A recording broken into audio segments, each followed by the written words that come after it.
Sejumlah pegawai Pemkab Pali ini berlari-lari kecil saat mengetahui apel bersama hari pertama masuk kerja telah dimulai, bahkan mereka yang terlambat disuruh membentuk barisan sendiri oleh Satpol PP.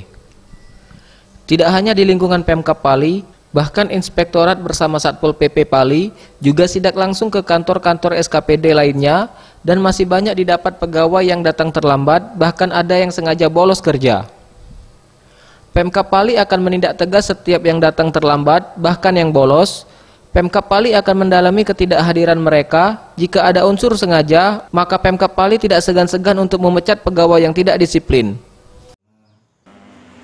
Ada hal-hal yang memang urgent, yang memang mereka bisa membuktikan, mungkin sakit atau keperluan lain yang memang tidak bisa tinggalkan, ya kami juga sebagai pimpinan harap maklum.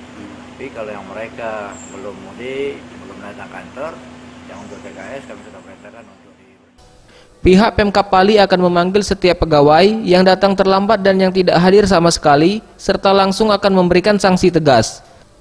Tim Liputan, Sriwijaya TV.